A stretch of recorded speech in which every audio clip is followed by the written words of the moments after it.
dans ce pays, qui est un théâtre d'ombre, qui est un truc qu'on manie à chaque fois qu'il y a des grands raouts sur la santé. On fait des CRSA, on fait des grandes organisations où on invite les patients, tout le monde, mais on invite des gens qu'on paye, quoi. Donc ça ne peut pas avancer. Donc une des idées qu'on défend depuis le début, c'est une modification profonde de la gouvernance, c'est un changement magistral et complet de ce qui préside à l'organisation de la santé en France, c'est le fait que la santé soit dirigée par 3 entités, une entité administrative, l'État, une entité patient et une entité soignant. Et ça à égalité de pouvoir et avec un droit d'opposition et que le système n'avance que si les 3 entités sont d'accord. Donc quand on dit ça aux politiques, les gens nous disent « mais vous êtes branques, ça ne marchera jamais ». Sauf que le système va tellement mal que personne ne prendra la responsabilité de le bloquer. C'est ce qu'on défend depuis le début. Alors, comment on peut arriver à imposer l'UFML comme force véritable au sein de ce fameux Landerneau? Il n'y a qu'une possibilité, c'est qu'on soit présent partout et tout le temps et sur tous les sujets. Et qu'on soit présent partout, tout le temps et sur tous les sujets, en respectant nos convictions, en respectant à ce que l'on croit. C'est un travail colossal, mais il n'y a que celui-là qui paye à la fin. On ne pourra diffuser nos idées, on ne pourra défendre cette profession que si l'on donne une véritable représentativité à cette profession. On ne peut plus accepter que 10 syndicats représentent 10% de la population médicale. Donc il faut qu'on ait beaucoup d'adhérents. Chez les jeunes, chez les moins jeunes, chez les vieux, chez les femmes, chez les hommes, chez les généralistes, chez les spécialistes, chez les mecs du public, chez les mecs du privé, etc. Qu'on ait beaucoup de monde. Ça ne sera pas moi qui le représenterai, parce que dans nos statuts, ça tourne, et qu'on ne veut pas de trucs président d'un jour, président toujours, comme ça existe dans certains syndicats. On ne veut pas non plus d'argent extérieur à celui de nos adhérents. On veut rester totalement indépendant, et même dans notre charte, il est dit que si nous devenons représentatifs, nous refuserons l'argent conventionnel. Je fais un aparté là-dessus. Vous savez que quand un syndicat signe la convention, il a accès à un fonds de formation de cadres, qui est une enveloppe dont il dispose de façon à rémunérer les organisations d'enseignement au cadre, les réunions, etc. Et donc, exactement quand vous faites un emprunt et des travaux chez vous, il donne une facture et la caisse paye à chaque fois.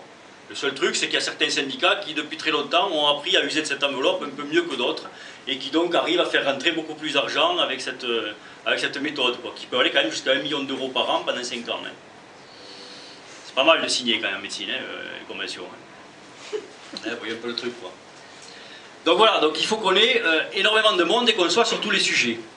Alors c'est pour ça qu'on réagit régulièrement, c'est pour ça qu'on a soutenu, parce qu'on y croit et que c'est dans notre ADN, la lutte contre l'homéopathie, même si ça peut en choquer certains.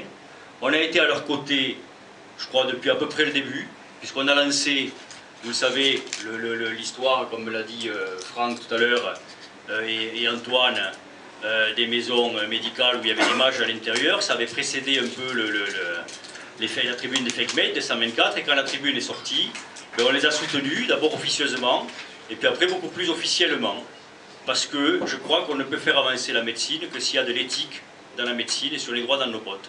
Et on ne peut pas imaginer un seul instant que du scientisme remplace la science. Donc on les a soutenus là-dessus. Et puis après on réagit à chaque fois que des choses se disent, de façon peut-être un peu violente, de façon peut-être un peu exubérante, de façon peut-être un peu irréfléchie des fois, mais ça a l'avantage de créer une certaine écoute.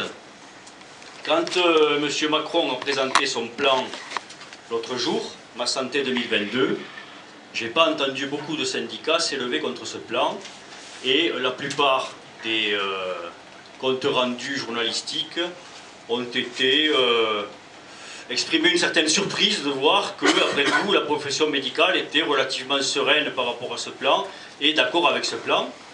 Et j'étais à l'extérieur de l'Elysée quand ils ont présenté ça, puisqu'on n'était pas invité, puisque non représentatif. Je l'ai suivi en direct et j'ai eu la surprise de voir même un certain nombre d'applaudissements à un certain nombre de réflexions, y compris d'ailleurs quand le président s'est permis de dire que, après tout, les médecins devaient être présents jusqu'à 20 h pour l'activité non programmée, que lui il voulait bien 22 h, mais qu'il n'était pas arrivé à l'imposer parce qu'on lui avait dit que c'était pas sage, c'est pas ses mots exacts, mais c'est un peu ce qu'il voulait dire, mais que globalement, quand même, c'était 22 h, c'était mieux. Et là, tout le monde a rigolé, applaudi. Ce qui est quand même assez curieux, parce qu'on est dans une espèce de truc où le président dispose, quoi. Il dit les choses, et on applaudit. Il y a eu des mots extrêmement violents, quoi. Il y avait, tous les syndicats étaient là, sauf le bloc, parce que le bloc avait été oublié. Ça arrive. Ça arrive, hein. Il faut savoir que dans la chose politique, si vous voulez, à l'Elysée, il y a une espèce de chambellan qui est là, qui organise les réunions. C'est le même qui était sous le régime précédent. Sous le régime précédent, ils avaient déjà oublié le bloc, ce qui veut dire que c'était le même. Et là, ils ont oublié le bloc, ils ne l'ont pas invité. C'est comme ça, ça arrive. Bon. Il y a eu des mots extrêmement violents, quoi. Quand on a un président qui est quand même devant une assemblée de professionnels, parce que vous aviez tous les syndicats représentatifs, paramédicaux et médicaux, hôpital et ville, devant tous les professionnels. Ça, on va dire que l'exercice solitaire doit avoir disparu en 2022. Je vous rappelle quand même que 60% des médecins sont en exercice dit solitaire. Et il leur dit tranquille, comme ça, en rigolant, ben, les gars, en 2022, vous aurez disparu, quoi, vous aurez changé d'exercice, c'est comme ça, hein. Les mecs applaudissent. C'est hallucinant. Quand il dit aussi que le paiement au parcours de soins aura remplacé complètement la T2A en 2022, ce qui est une incongruité, je vous mets à l'aise, jamais ils pourront le faire d'ici 2022, je pourrais vous expliquer pourquoi après, mais qu'il dit que ça concernera l'hôpital et la ville, sous-entendant de façon on ne peut plus claire que le paiement à l'acte doit disparaître, les mecs applaudissent. Quand il annonce des assistants, 4000 assistants, subventionnés, contractuellement avec la profession, c'est-à-dire que les assistants en question doivent être envoyés dans des zones dites en tension, c'est-à-dire là où des confrères ne s'en sortent plus, parce qu'ils n'en peuvent plus, parce que des médecins ont déplaqué en face d'eux et que donc la patientèle a explosé et qu'ils ne peuvent faire face. On leur dit, allez les gars, vous inquiétez pas, on va vous envoyer un assistant, il va vous aider. Mais vous vous engagez à augmenter vos cadences. Non mais les mecs, on veut les tuer, quoi. Les mecs applaudissent. Les mecs applaudissent. Perdant de vue le fait quand même que tu peux difficilement être un syndicat libéral et accepter qu'on te subventionne quelqu'un. Je veux dire, quand dans le même article, la veille ou l'avant-veille, ils annoncent, parce ils sont assez bons en communication, le gouvernement, ça ne peut pas leur retirer, ils ont envoyé une note sous embargo. Je pourrais monter la photo parce que, comme on a certains contacts avec les journalistes, on nous fait passer le truc. Il faut savoir qu'ils ont envoyé une note à 20 h de l'Elysée, sous embargo jusqu'à 22 h. C'est-à-dire que les journalistes la reçoivent, ils n'ont pas le droit de la diffuser avant 22 h. À part ça, la presse, c'est pas aux ordres, si vous voulez. C'est pas. Mais voilà, mais si vous, c'est comme ça, c'est écrit, c'est l'Elysée, sous embargo. Merveilleux. Et donc, dans la note, on vous disait, bon, l'assistant, subventionné, etc., etc., etc., quoi. Tout était exprimé, donc ils sont assez bons dans la communication. Cette note, tous les syndicats l'ont eue. Je veux dire par là qu'ils n'ont pas découvert le discours le lendemain. Ils avaient eu le temps quand même de le réfléchir, de trucs, tout ça. Ça les choque pas. Ça les choque pas. C'est quand même juste hallucinant. Vous voyez le truc? Subvention. Subvention, c'est-à-dire c'est la PAC. C'est-à-dire on est exactement dans la position des agriculteurs. Même système. L'Europe fixe les prix des agriculteurs, la brique de lait, qui est à un prix plancher, les mecs s'en sortent pas, ils crèvent la dalle, on leur subventionne l'arrachage, les plantations, les machins, les trucs. Là, vous en sortez pas, vous êtes à 25 €, on vous subventionne l'assistant, contre l'augmentation de la cadence. C'est assez rigolo. Deuxième truc qui est rigolo avec les assistants, c'est que, je le disais tout à l'heure, c'est censé être envoyé dans des zones en tension. Son intention, on imagine, l'hyper-ruralité, le mec est tout seul, ça a déplaqué autour, il avait 20 patients par jour, il est passé à 40, il tire une langue juste. Et la base de tout, et la logique même, je ne comprends pas que dans ce pays qui est censé avoir une démocratie mature, des jeunes qui ont derrière eux déjà 7 ans, 8 ans, 9 ans, 10 ans d'études, des jeunes à qui on confie la vie d'un patient, n'aient pas le droit de décider de l'avenir de leur profession. Enfin, je veux dire, c'est branque, quoi. Et aucun syndicat ne vous le dit. Aucun. Aucun. Dernière aberration citée en passant, loi de financement de la sécurité sociale, elle vient d'être votée là. Les syndicats n'ont pas leur mot à dire dans la loi de financement de la sécurité sociale, c'est fabuleux. Je veux dire, ça définit l'argent qu'on met dans la santé, ça définit toute l'organisation de la profession en termes économiques, c'est vous qui le dépensez, et vous n'avez pas votre mot à dire. On est en République bananière, complète. Donc tout ça, il faut le changer. Donc notre rôle, il passe par là, il passe par des réunions comme ça, qu'on multiplie. On démarre un nouveau Tour de France, on en a déjà fait 3-4 quand on était à Sceaux, puis on a débuté un quand on est maintenant syndicat. Il passe par les rencontres avec vous, par les croisées de dialogue, par les réseaux, par la communication, etc., etc. Et par petit à petit, on l'espère, la construction d'une force qui va devenir inévitable, prépondérante et décisionnaire dans le futur. Merci.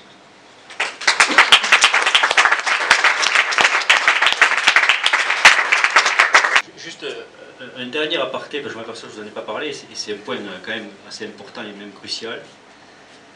C'est celui de l'ONDAM, l'Objectif national des dépenses d'assurance maladie.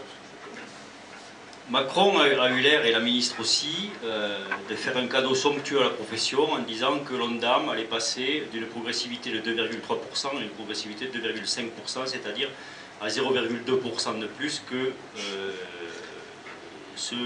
que le chiffre auquel il était annoncé.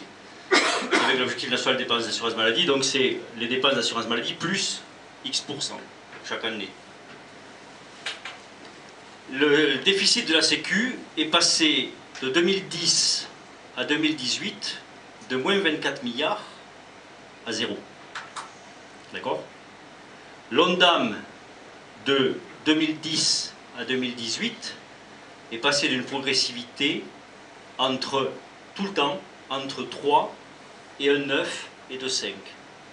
C'est-à-dire qu'il a été toujours avec la même austérité, alors même que cette austérité qu'on a demandée aux médecins, enfin à tous les professionnels de santé, publics et privés compris, a fait baisser le déficit de 24 milliards à 0. D'accord? On nous entube depuis des années. Là, on a en plus un déficit qui a disparu parce qu'il y a eu 300 000 emplois créés depuis 2017. Et donc la croissance fait qu'il y a un effacement du trou de la Sécu miraculeux tout d'un coup. Mais ce n'est pas de 0,2%, 400 millions qu'on devrait injecter, qu'on devrait mettre dans la santé en plus. C'est 2, 3, 4, 5 milliards. Quoi.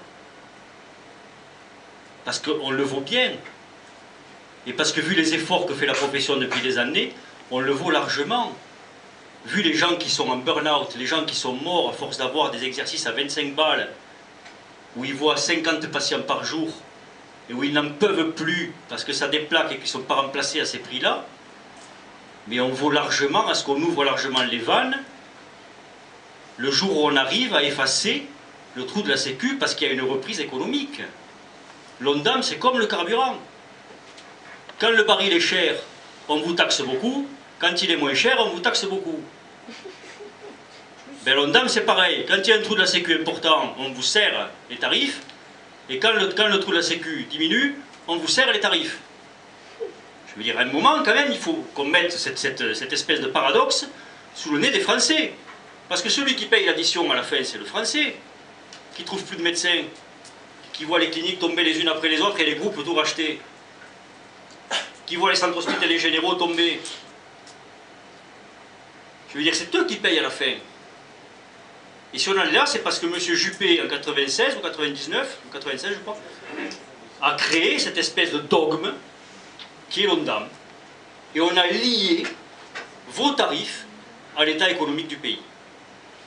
Et comme les politiques sont mauvais, Depuis des années et des années, on a une crise endémique dans ce pays, et comme on a une crise endémique dans ce pays, on vous fout des tarifs à 25 €. Je veux dire, c'est plus acceptable. C'était juste la partie que je voulais faire. Je vous écoute. On n'est pas loin. On n'est pas loin du tout. Mais on n'est pas loin de tout ça, parce que si tu veux, dès l'instant où on va mettre le doigt dans l'engrenage de l'obligation d'installation, on mettra le doigt dans les quotas aussi, et dans les cartes sanitaires. Parce qu'on placera un médecin là, on placera un médecin là, on dira au patient, vous allez voir tel médecin, donc le médecin a tant de nombre d'actes, ce qui va très bien avec le paiement au forfait. Donc tu en arrives à une espèce de médecine à l'anglaise, NHS bis, quoi, et les files d'attente, et les choses comme ça, quoi. On dirige la santé uniquement sur des considérations économiques et pas du tout sanitaires. Donc voilà où on en est. Il y a des trucs qui vous échappent. Pour vous donner un exemple, moi je suis généraliste secteur 1 et puis je suis aussi directeur d'un établissement de soins de suite. Et en soins de suite, ils viennent de trouver un truc extraordinaire, c'est que les transports, tout ce qui est transport pour consultation, transport pour, tu vois, tu as un spécialiste en MCO, en clinique médico-chirurgicale, tout ça, qui doit revoir un patient, ton service l'envoie, il revient, tout ça, ça sera à la charge de l'établissement. C'est plus la Sécu, c'est l'établissement qui paiera. Alors ils se basent là-dessus, sur le nombre de transports que tu as fait en 2016, et ils vont te filer une enveloppe, et avec cette enveloppe, tu paieras tous tes transports de l'année 2018. Qu'est-ce qu'ils attendent? Ils ne sont pas fous les mecs. Ils veulent faire le sale boulot aux directions hospitalières. Qui, comme ils ont des tarifs, ils vont prendre l'enveloppe, ils vont minorer les transports. Et ils vont dire, super, il y a moins de transports. Regardez, on a fait des économies. On désengage la Sécu dans le dos des gens. Et tous les jours, il y a des trucs comme ça.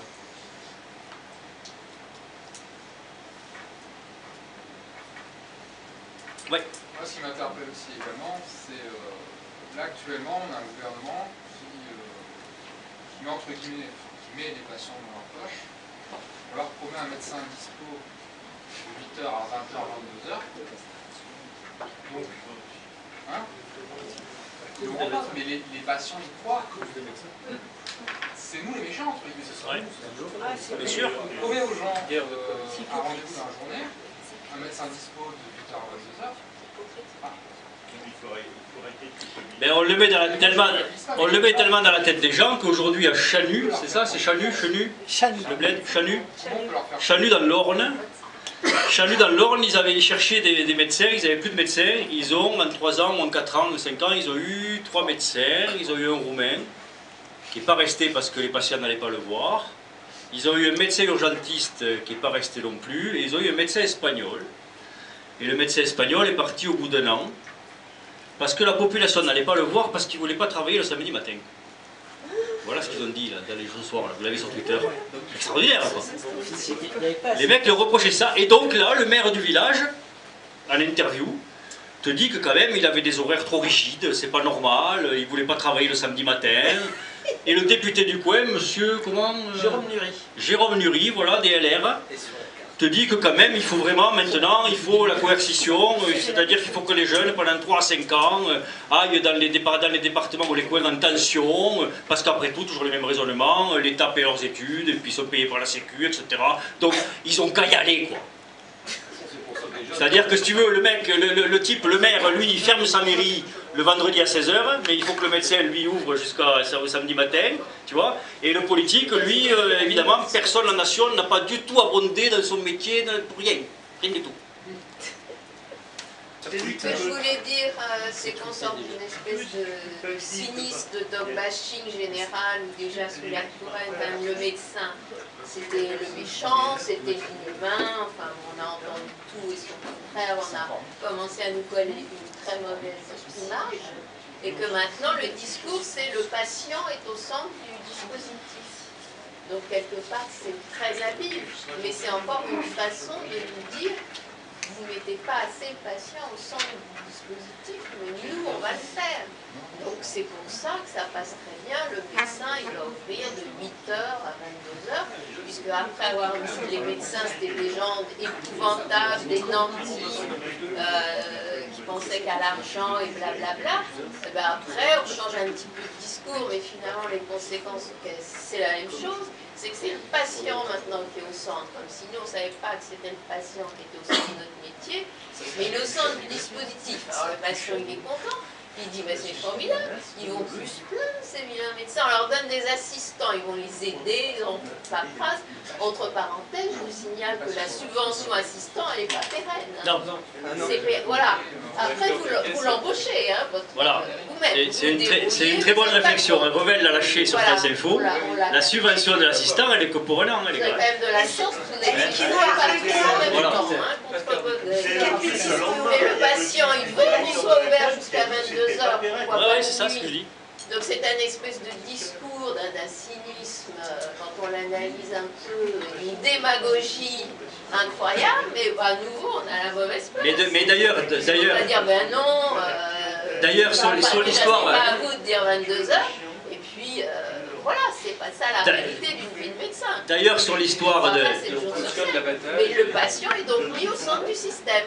Sur l'histoire, mais rapidement sur l'histoire de l'assistant d'ailleurs, la subvention est effectivement pas du tout pérenne, et preuve année que l'augmentation de l'ONDAM de 0,2%, elle est bien annoncée que pour 2019 aussi. Donc ça veut dire qu'elle sert à payer les assistants, les médecins salariés, enfin, tout ce qu'il y a dans le plan Macron, mais ça c'est pas pérenne, hein. C'est one take, one shot. Une fois. Et après, c'est vous qui payez. Donc vous allez augmenter votre cadence contractuellement pour avoir l'assistant. Et après, vous devrez le payer, vous augmentez encore votre cadence. Plus, et vous pédalez un peu comme la souris dans le truc. Philippe, ouais. Oui, pour revenir sur les patients, je suis d'accord avec toi. On a un rôle à jouer vis-à-vis de nos patients. Il faut les informer. Enfin, j'essaye de passer le plus de temps possible en consultation, même si c'est un peu difficile parfois, de les informer, parce qu'ils ne sont pas complètement dupes. Ils voient bien qu'il y a plein de choses qui se passent, que la loi Touraine, par exemple, en ce qui concerne les mutuelles, les a privés quand même de pas mal de remboursements. Hein. Moi, je les informe. J'ai affiché le livre de Frédéric Bizard, la préface du livre, de ce livre concernant les mutuelles, leur expliquer que finalement, cette loi, elle ne les protège pas véritablement eux, parce que dans la loi Touraine et dans le plan Macron, d'accord, ils sont mis au centre du dispositif, mais ils ont presque autant à y perdre que nous. Donc il faut les informer, passer du temps à les informer. Et Jérôme a tout à l'heure parlé des associations de patients. Dans certains villages, ça commence à se créer, surtout les villages où il n'y a pas de médecin. Mais je pense qu'il faudrait se rapprocher un peu plus peut-être des patients, je ne sais pas, localement, comment faire, les renseigner, parce qu'en fait, ils sont au courant de rien. Vous avez qu'à voir, nous, déjà médecins, combien sont au courant de la loi. Mais les patients, encore moins. Encore moins, parce que bon, ils entendent parler de ça, et ils ne sont pas tellement au courant. Donc je crois qu'il y a un travail à faire auprès de nos patients pour les informer de ce qui se passe vraiment. Et pas seulement ce qu'ils entendent à la télé, voilà, formaté par les propos gouvernementaux. Moi, ça rentrait dans le paradoxe de cette Ma Santé 2022, et on se dit, il y a un truc qui pue un peu, quoi. Qu'est-ce qui est derrière? Et puis, on vous dit que pour bénéficier de l'assistant, il faut être dans une maison médicale ou dans une CPTS. Et ah, là, il y a un lien quand même, qui est globalement logique, on voit qu'il y a une continuité quand même dans le programme. Et puis qu'est-ce qu'il y a dans les CPTS? On vous dit que pour bénéficier ou pour participer au paiement au parcours de soins, il faudra être dans une CPTS aussi. Je vous rappelle qu'en 2022, le paiement au parcours de soins doit devenir le mode de rémunération principal. Sous-entendu, si vous n'êtes pas dans une CPTS, vous n'avez plus rien. Il faut entrer dans une CPTS. Qu'est-ce que c'est le parcours de soins? Qui c'est qui en a entendu parler réellement autour de vous? Ça a été mis en place dans les pays nordiques, ce truc-là, pour encadrer la dépense. Et ils ont ciblé aussi 2-3 pathologies. Ils avaient le col du fémur, qui était dedans notamment. Et il faut savoir que dans le système du paiement au parcours de soins, au paiement à l'épisode de soins, la complication n'est pas rémunérée. Vous avez bien entendu, il y a un forfait. Ce forfait ne comprend pas la complication. Et la Caisse est hyper heureuse parce que dans ces pays-là qui ont mis en œuvre ce système, il y a eu un effondrement des complications. Et donc, on imagine une amélioration de la qualité du soin phénoménale. En fait, le truc est simple. Quand un mec est à risque de complications, il n'opère plus. Donc, effondrement des complications, on filtre les patients, etc. etc. et c'est anti-éthique au possible. On en revient toujours au même truc, on gouverne et on oriente la santé uniquement sur des considérations économiques et absolument pas des considérations sanitaires. Et pour ça, on vous sort n'importe quel raisonnement. Et on vous sort tout le temps la vieille antienne, le paiement à l'acte n'est pas adapté aux pathologies chroniques. Parce que la médecine d'aujourd'hui, c'est les pathologies chroniques. C'est ce que disait Christian Lehmann, on a rigolé l'autre jour, c'est-à-dire que le diabétique ou l'insuffisant cardiaque n'a jamais d'incident aigu. C'est connu, il n'y a pas de pathologie aiguë chez lui. Donc il faut être heureux, si vous avez un diabète, soyez heureux parce que vous n'aurez jamais de pathologie aiguë. C'est que la pathologie chronique, il n'y a plus que ça aujourd'hui. Et le paiement à l'acte n'est pas du tout adapté aux pathologies chroniques. On met ça dans la tête des gens, de tout le monde. Et donc on dit, ben, les mecs ne font pas de la qualité, il faut enlever ce paiement à l'acte, qui empêche les gens de soigner sainement. Ça ne tient sur rien. C'est du sable. Ça tient sur rien, que dalle, walou. Et les gens le répètent, à volonté, vous l'entendez partout. Le paiement à l'acte, c'est le mal. Il faut l'enlever. Oubliant que le paiement à l'acte est le seul système garant de l'indépendance du médecin. Le seul système garant de l'indépendance du médecin. Et ce qui protège le patient, c'est l'indépendance du médecin. Que ce soit d'ailleurs à l'hôpital, pour d'autres raisons, ou que ce soit en ville. Et ça, on l'oublie trop. Et c'est ce que j'expliquais à la journaliste tout à l'heure, justement, à propos de la clause de conscience. La problématique de l'interdiction de la clause de conscience, qu'il s'agisse de la clause de conscience spécifique à l'IVG ou de la clause de conscience générale, c'est le lien direct que cela impose avec celui qui commande, et notamment le directeur hospitalier pour la clause de conscience d'IVG, puisque ça concerne principalement les PH salariés, qui deviennent à ce moment-là, si elle est enlevée, sous la férule directe du directeur hospitalier, qui les obligera à faire un geste qu'ils ne veulent pas faire. Et ça, c'est extrêmement dangereux quand on projette la chose sur tout ce que peut en faire un parti politique, au pouvoir, au truc. Voilà. Donc, l'indépendance du médecin, nous, c'est notre ADN. On le dit, on le redit et on le défend. C'est la base de tout. Un médecin n'a pas vocation à obéir. Alors, ça choque les gens quand on dit ça. Mais un médecin n'a pas vocation à obéir. Il n'y a pas de collectivisation du soin. Il n'y a pas de caporalisation du soin. Il y a un médecin, il y a un patient. Il n'y a plus de paternalisme, c'est fini, on est au XXIe siècle, la santé elle se fait à deux, avec le patient qui doit amener tout son savoir, et le médecin doit composer avec le savoir du patient, et c'est un échange permanent, mais sous un contrat qui est un contrat d'indépendance du médecin. Si le médecin est sous la dépendance soit d'un financeur, soit d'un politique, et que la santé est dirigée pour d'autres intérêts que le soin, et force est de constater que depuis 30 ans elle est dirigée pour d'autres intérêts que le soin, à ce moment-là, ça en est fini des bases mêmes de notre exercice médical. Et c'est ça qu'on défend depuis le début, donc ça va assez loin, plus loin que les autres syndicats, à ce propos-là, et c'est ça qu'on veut amener dans la discussion. Si on fait comme les autres syndicats, et qu'on reste sur une espèce de programme en silo, c'est-à-dire un problème, une solution, un problème, une solution, un problème, une solution, sans relier les choses les unes entre elles. À ce moment-là, on reste à l'assistant médical sans regarder son lien avec la CPTS, sans regarder son lien avec le parcours de soins, sans regarder son lien avec la fin du paiement à l'acte, sans regarder son lien avec la fin de l'indépendance, sans regarder son lien avec tout ce que ça peut amener. Et on va, comme ce que je disais en début de discussion, d'échec en échec, en échec, en échec. Et notre périmètre se restreint, exactement comme il se restreint dans le champ conventionnel. Et on n'arrive à rien. Et les choses s'accélèrent. Et là où on est inquiet, c'est que la moyenne d'âge des médecins, vous le savez, elle est haute, 53 ans chez les généralistes, 55 ans chez les spécialistes, et que la mobilisation, elle est dure, pour nous comme pour les autres d'ailleurs. Pourquoi? Pour plusieurs raisons. La première, c'est cette fameuse classe d'âge, on va dire, qui fait que globalement, les mecs sont aquabonistes. Quand je dis les mecs, c'est les mecs, il y en a, comprenez-le. Mais à 55 ans ou à 56 ans, vous dites, bon, après tout, il me reste 6 ans, 7 ans, et après moi le déluge. Oubliant la camp quand même, on en parlera, oubliant les retraites.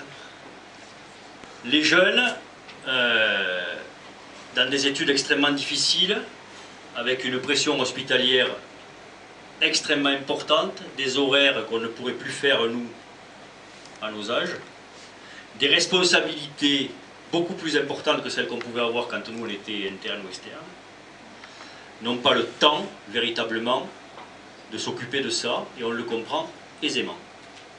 Et donc sont peu mobilisables. La middle class, 30, 40, 50 ans, difficilement mobilisable aussi parce qu'il n'y a pas de bruit de fond. Ce que j'appelle le bruit de fond, c'est quand le mouvement social, médical est en tête de gondole de l'information. À ce moment-là, même si vous ne vous intéressez pas à l'actualité syndicale, professionnelle, etc., le bruit de fond fait qu'au bout d'un moment, quand même, vous écoutez, vous vous intéressez, vous lisez, et là, vous apercevez des trucs, et vous dites, attends, ils disent peut-être pas des conneries, je vais y aller, quoi. Là, tout ça n'y est pas. Et en fait, dernier point, qui n'est pas le moindre, quand même.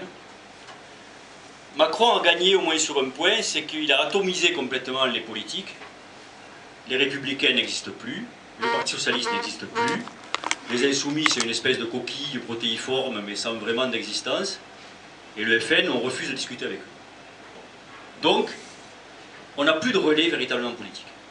Et ça, c'est drôlement emmerdant, parce qu'ils sont hyper majoritaires à l'Assemblée, et si vous voulez faire remonter les idées, ben, vous n'avez personne sur qui vous appuyer. Et dernier point, quand vous tapiez sur la gueule de Marisol Touraine, vous aviez des médecins de sensibilité de droite ou du centre, qui ne serait-ce que parce qu'on faisait mal aux socialistes, eh ben, venez avec vous. Et puis quand vous tapiez sur la droite, parce que ça nous arrivait de taper sur la droite, et je me suis fait Guillaume Sarkozy en débat, etc., ben vous aviez des mecs de sensibilité de gauche qui venaient. Mais aujourd'hui, il n'y a plus de gauche et il n'y a plus de droite. Donc vous avez perdu ces gens qui aujourd'hui sont dans une espèce de no man's land, et qui ne savent pas trop comment réagir. Et tout ça explique que la mobilisation est assez difficile. Faut-il baisser Fagnon? Clairement, non. On a un rôle qui est en fait notre rôle de médecin qu'on fait tous les jours avec nos patients, qui est celui d'obtenir le consentement éclairé. On le fait tous les jours dans nos exercices. On explique les pathologies des patients, on discute avec eux, on construit le soin avec eux, et on en arrive à avoir quelqu'un qui a le consentement éclairé et qui va accepter le soin, accepter le projet personnalisé de soins, etc., que vous lui proposez. Ben, il faut qu'on arrive à faire ça avec les médecins, avec les soignants. Il faut qu'on arrive à leur faire comprendre tous les dangers des réformes passées et des réformes à venir. Tous les dangers de ce qui se décide aujourd'hui, de façon à ce qu'ils se saisissent de l'urgence à agir, de l'urgence à construire une vraie force, qui n'est pas une force politique. À l'UFML, on a des gens de l'extrême gauche jusqu'à la droite républicaine. Encore une fois, on ne pactise pas avec le Front National, c'est dans nos gènes, c'est comme ça. Et donc, qui soit à même d'amener des gens, toutes générations confondues, et d'arrêter